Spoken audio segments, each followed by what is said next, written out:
When you think of the band Muse, you're not just thinking of musicians, are you? You're thinking of architects, of engineers. These guys took the simple rock trio format and built one of the biggest, most complex live experiences on Earth, from the ground up. This is the story of how they built that empire of sound and spectacle. So you gotta ask yourself, how does this happen? How do three guys from a quiet little seaside town in England go from playing in school bands to selling out stadiums across the globe with a show that honestly rivals a sci-fi blockbuster? Well, the answer doesn't start in a fancy recording studio. It starts at a local talent show. You know, pretty much everything that makes Muse, the intensity, the way they challenge you, their love for pure spectacle, all of it can be traced right back to one single chaotic night that shaped their entire philosophy. And before they were Muse, man, they were really trying to find their identity. We're talking names like Carnage, Mayhem, and Gothic Plague. You can just feel the 90s, right? But the name they landed on for the night everything changed was Rocket Baby Dolls. So, okay, picture it. It's 1994, a local battle of the bands. The Rocket Baby Dolls hit the stage in full goth makeup, the whole deal. They're loud, they're messy, and they end their set by just smashing their equipment to pieces. It was a protest against the whole idea of a competition. And what happens? They won. I mean, can you believe it? They actually won. And that win was like a lightning bolt for them. They were completely floored. They knew they weren't the most technically perfect band there, not by a long shot, but they were the most committed, the most intense. And in that moment, it just clicked. They realized what audiences really want is that raw, emotional power, not just a bunch of perfect notes. That one idea, it became the blueprint for their entire career.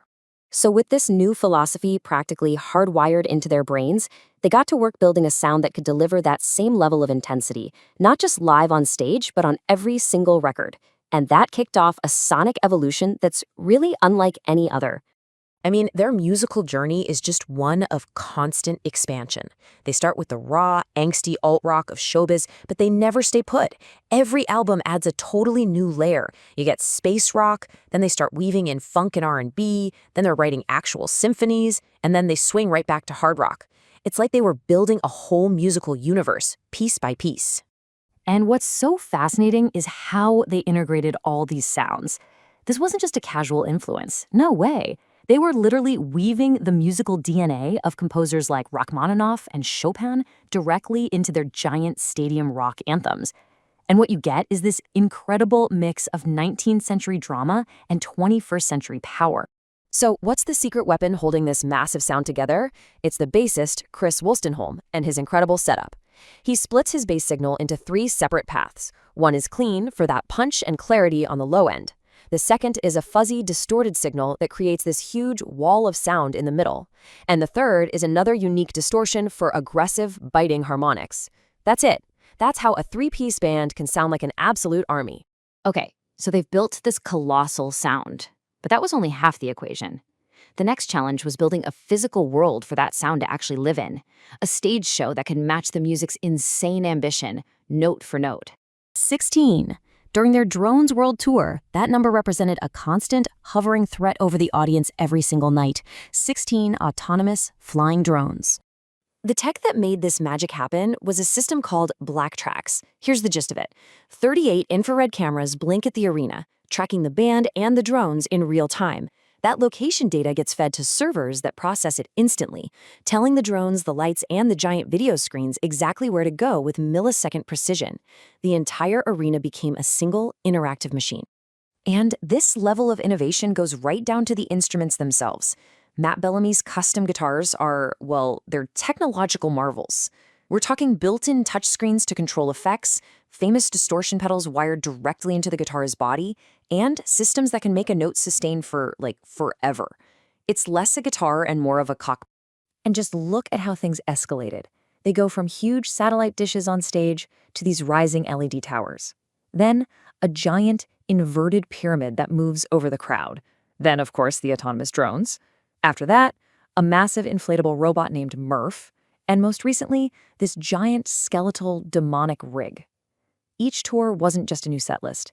It was a complete reinvention of what a concert could even be. So when you step back and look at the whole thing, it becomes totally clear. Muse's success is built on these 2 parallel pillars, and they're always in perfect sync. On one side, you have the sound, always evolving, totally fearless. On the other, you have the spectacle, pioneering, almost reckless in its ambition. And here's the thing, one can't exist without the other. So when you put it all together, the music, the shows, decades of just relentless innovation, what's the lasting impact? What is the legacy of Muse? Well, the critics adore them. They've been showered with awards, and a lot of them are specifically for things like Best Live Band or Best Act in the World Today. This isn't just fans voting, this is the industry itself, recognizing that these guys are operating on a whole other level.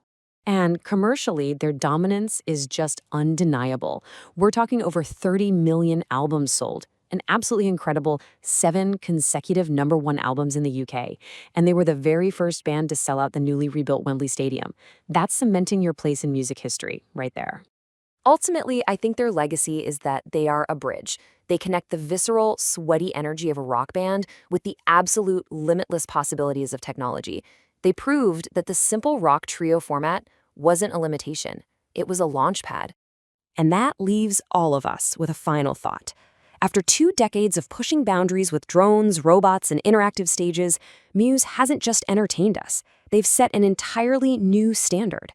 It really makes you wonder, if this is what's possible now, what in the world is the next frontier for the live rock show? Where can it even go from here?